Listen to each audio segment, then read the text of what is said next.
the NBA All-Star game where they had a target number to score, reminding folks and show some casual basketball fans, because most guys that you coach, if you know the sport of basketball, if you play pickup, you played in college, you know what is the difference between hooping and getting a bucket and being in a situation where everything is running based off of team offenses, plays, and also fast break transition. The NBA All-Star game had no fast break transition points in the last quarter. We had to score 24 straight points to win, and it was really a half-court setting game. And I really loved that. I really enjoyed that, and really reminded folks that the game at the end of the day is about, can you get a bucket? Can you put the ball in the basket? Can you create your own shot? Can you do things that when the defense is clogging the paint, when the defense is on you, when the defense is not allowing you to get to the rim, can you get a bucket? And that's what the NBA All-Star game was about. And I want to talk about your boy Giannis Antetokounmpo. As great as Giannis Antetokounmpo is, to me, he's a two-time MVP winner this season. You can put it in stone. Nobody's catching Giannis. Giannis deserves it, more so than last year's controversial win over James Harden. To me, I say controversial because I thought James Harden should have won it. And even if you thought Giannis should have won, it was still, people saying that Giannis should have won. It was still people saying Harden should have won. So even if it would have went to James Harden, it would have still been controversial as well. So that's why I say it's controversial that Giannis won as well. But more so this year than last year, he truly deserves the MVP award. It's nobody, LeBron James, James Harden, Anthony Davis, nobody, Damian Lillard, nobody is catching Giannis Antetokounmpo. This is his award. Write it in stone. He is going to be the two-time MVP winner. Now, watching the All-Star game, we got to see what I've been saying for years about Giannis Antetokounmpo and why that when you remove the raw stats, when you remove the highlight package, when you remove the media narrative, when you remove the fast break transition points that he gets 15 to 20 points a game in, which boosts up his average a lot, and when you have a moments and you have situations where real defense is being played, like when they did in the last quarter of the All-Star game, like when they do in the playoffs when it comes to more half-court game, what is Giannis going to be able to do? And Giannis struggled. And it's not surprising because when you take all those things that he's good at, the fast break transition, getting to the rim, in the regular season when he has shooters, when the paint is not clogged and when teams aren't really playing defense, when you take those things away, Giannis is the most easiest superstar to guard in the last 2 minutes of the game when it's a half-court setting. And he has to develop. He has to develop a pull-up game. He has to develop counter moves. He has to develop a post fadeaway. He has to develop a step-back game. His game is predicated on athleticism. And that's why we saw him, when it matters the most, couldn't get it done. And you're supposed to be the MVP. You're supposed to be the guy. You're supposed to be the quote-unquote, like some of these casual people say and some of these people in the media, the best player in the NBA, the best player overall, because he is the best player when it comes to the regular season. He's been the best player this year when it comes to the regular season. But if you know basketball, he's not better than Stephen Curry, LeBron James, James Harden. He's not better than those type, Anthony Davis. He's not better than those type of players because those type of players' game is unstoppable. Those type of players, you can't stop their game when it matters the most because they are skilled as can be.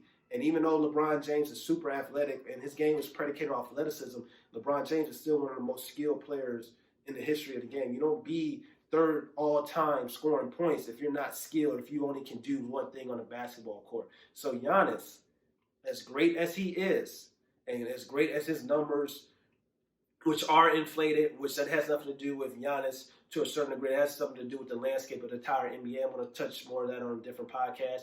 But as great as Giannis is, Giannis' game in the half-court setting is very, very raw. It is very, very concerning at the end of the day because the Milwaukee Bucks struggled last year, and people were going to talk about, well, they had Kawhi Leonard guarding him. They did not just have Kawhi Leonard guarding. They had Kawhi Leonard guarding him on the perimeter, but when he came to the post, they packed the post. They had Pascal, they had Marcus Gasol, they had Serge Ibaka as well. The formula for beating Giannis is still going to be the same because in the last 2 minutes, in the last 5 minutes, if the game is close, Giannis is not going to be able to get you a bucket. And Giannis, even if you watch the All-Star game, Giannis wasn't even looking to score because he knew he didn't have a bag. He didn't have a package. He didn't have any offensive moves to try to help his team win. And unfortunately, it cost them kids an extra $300,000 to go to their charity. When you're the MVP and when you want to be labeled as the best player, and when you have this, persona as I'm an alpha dog. I'm this and this. I don't have fun with teammates. I don't want to be buddy buddy. When you have all that, and you say you have all that mentality, when you don't put up a great performance and when you get kind of exposed to a certain degree, people are going to talk about it. He's not prone to not having criticism. And people are going to say, well, you hate on Giannis. No, I don't hate on Giannis at all. I like Giannis actually a lot. I like his ability to get to the rim. I think he's the most dominant player in the league right now. But you could be the most dominant and still be the most easiest to guard superstar. It's hard. That may sound confusing, but when you take somebody's strength away and they have no counter moves to combat their weaknesses, then you can be dominant in one area and you can be very weak in other areas. So when it comes to Giannis Antetokounmpo, I think he still has to develop, and I think the Milwaukee Bucks are going to have to make sure in the next 2 years, and really they kind of dropped the ball this year because they got caught up in them having great regular season success and having team wins and all this. They may go out and get 65 to 70 wins this year, and they really got caught up in that. And they didn't make a move to get their team over the hump. To my prediction, I don't think they're going to get to the NBA Finals, or I don't really think even if they get to the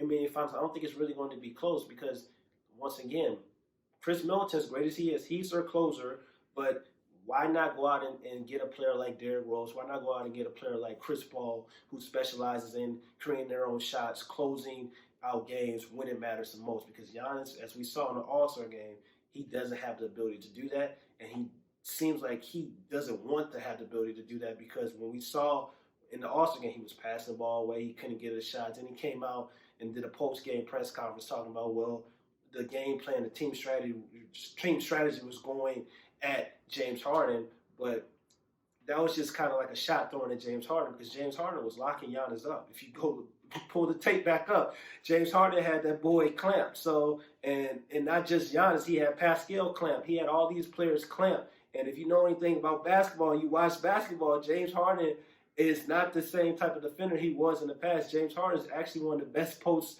defenders in the world. So it was just a shot thrown at James Harden. It was a little, insecure shot thrown from Giannis Antetokounmpo because as much as people want to talk about James Harden and some of his deficiencies in his game when it comes to being clutch, it's more of a mental state than him not being able to do it. Giannis, on the other hand, Giannis just can't do it. James Harden is more of a mental state, and he gets nervous in the big moments and stuff like that. I'd rather have that than being able to not do it. So, but that's besides the point. I really enjoyed the NBA All-Star game. I really enjoyed them reminding fans and fans who are just accustomed to seeing running up and down, shooting threes and layups, fast break points all game long. They really reminded fans that basketball is about buckets and can you put the ball on the hoop and can you get your shot off at will when you don't have, running up and down the court, just shooting threes and layups. It kind of showed you what it's like to really, that old school feel for basketball, and I really enjoyed it and I really appreciate it.